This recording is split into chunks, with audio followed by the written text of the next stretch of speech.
सोमवार है। इस पवित्र दिवस पर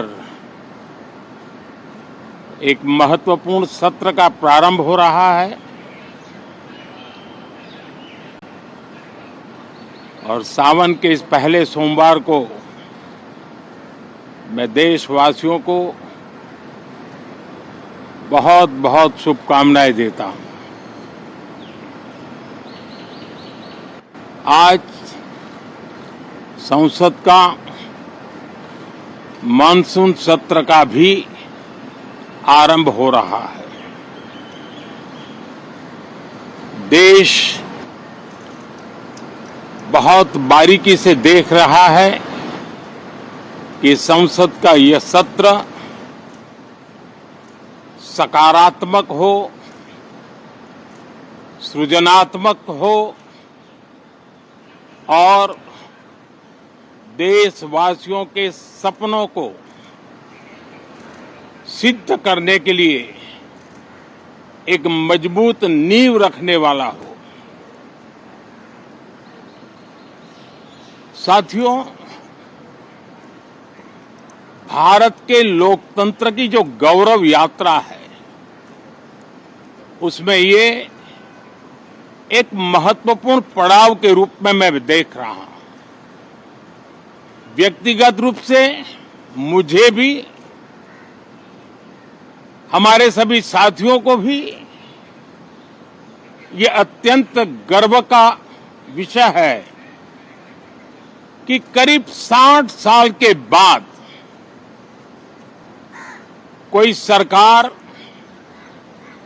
तीसरी बार वापस आए और तीसरी पारी का पहला बजट रखने का सौभाग्य प्राप्त हो।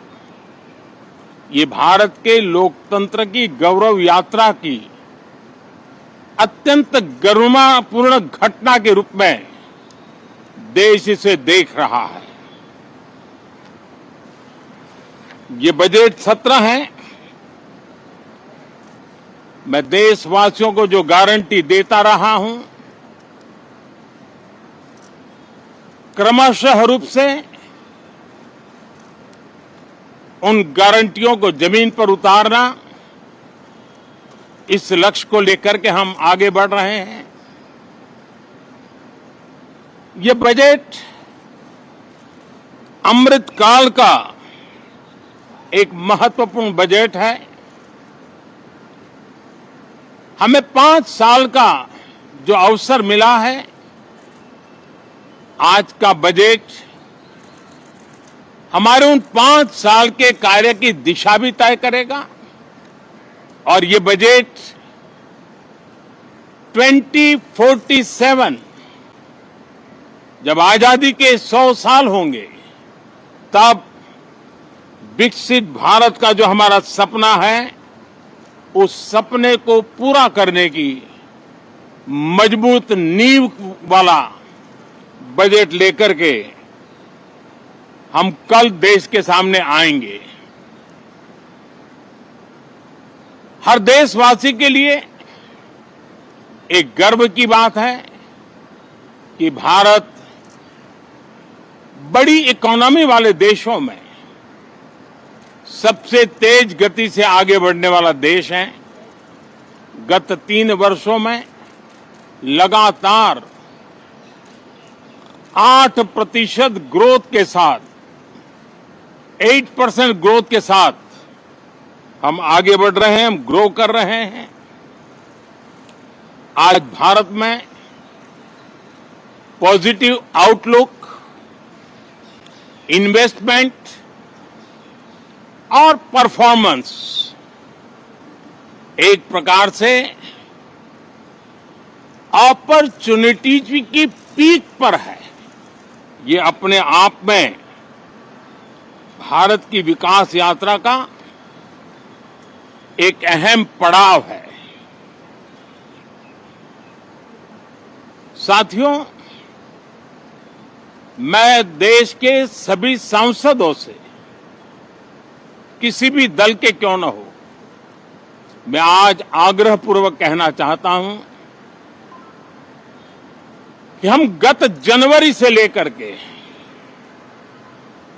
हम लोगों के पास जितना सामर्थ्य था, उस सामर्थ्य को लेकर के जितनी लड़ाई लड़नी थी लड़ ली। जनता को जो बात बतानी थी बता दी। किसी ने राह दिखाने का प्रयास किया, किसी ने गुमराह करने का प्रयास किया,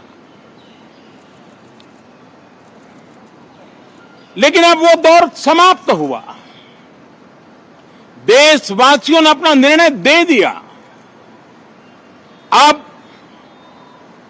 चुने हुए सभी सांसदों का कर्तव्य है, सभी राजनीतिक दलों की विशेष जिम्मेवारी है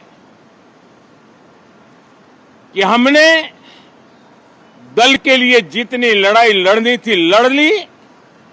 अब आने वाले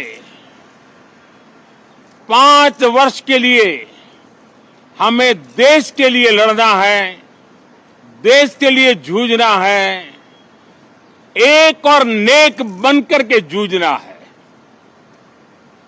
मैं सभी राजनीतिक दलों से भी कहूंगा कि आइए हम आने वाले 4 साढ़े 4 साल दल से ऊपर उठ करके सिर्फ और सिर्फ देश को समर्पित होकर के संसद के इस गरिमापूर्ण मंच का हम उपयोग करें। जनवरी 29 जब चुनाव का वर्ष होगा, आप उसके बाद जाइए मैदान में, सदन का भी उपयोग करना है कर लीजिए। वो 6 महीने जो खेल खेलने खेल लीजिए, लेकिन तब तक सिर्फ और सिर्फ देश के गरीब, देश के किसान, देश के युवा, देश की महिलाएं, उनके सामर्थ्य के लिए, उनको एम्पावर करने के लिए जन भागीदारी का एक जन आंदोलन खड़ा कर करके 2047 के सपने को पूरा करने के लिए हम पूरी ताकत लगाए। मुझे आज बहुत दुख के साथ कहना है कि 2014 के बाद कोई सांसद 5 साल के लिए आए,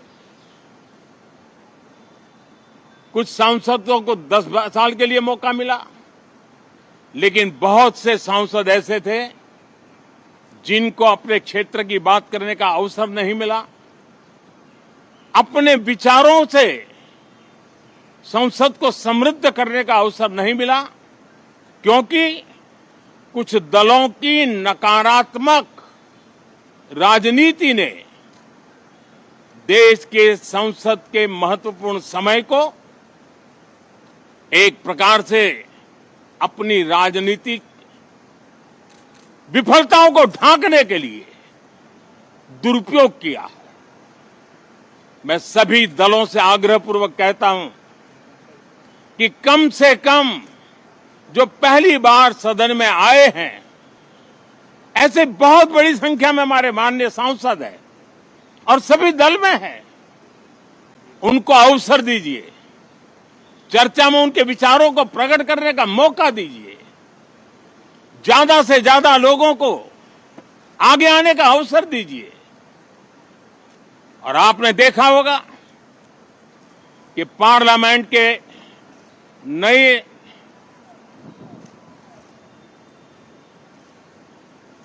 संसद गठन होने के बाद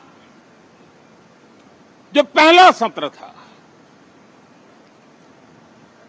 140 करोड़ देशवासियों ने बहुमत के साथ जिस सरकार को सेवा करने का हुक्म किया है देशवासियों ने, उसकी आवाज को कुचलने का अलोकतांत्रिक प्रयास हुआ।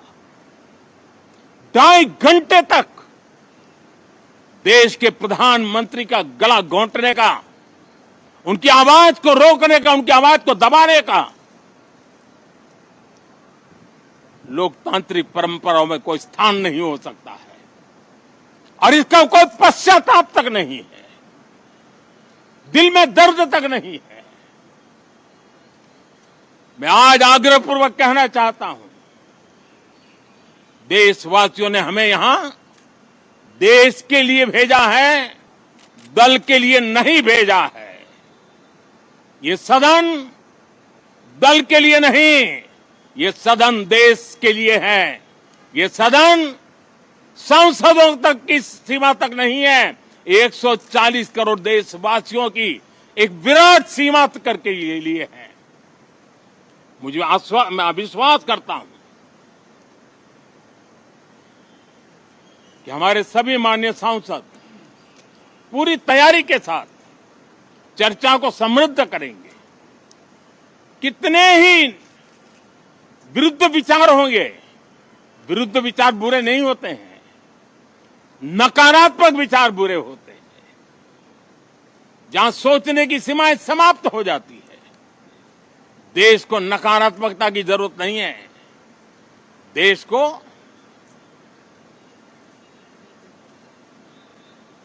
एक विचारधारा, प्रगति की विचारधारा, विकास की विचारधारा, देश को नई ऊंचाइयों पर ले जाने वाली विचारधारा से हमें आगे बढ़ाना होगा। मैं पूरा आशा करता हूं कि हम लोकतंत्र के इस मंदिर का भारत के सामान्य मानवीय की आशा आकांक्षाओं को पूर्ण करने के लिए सकारात्मक रूप से उपयोग करेंगे। बहुत बहुत धन्यवाद साथियों।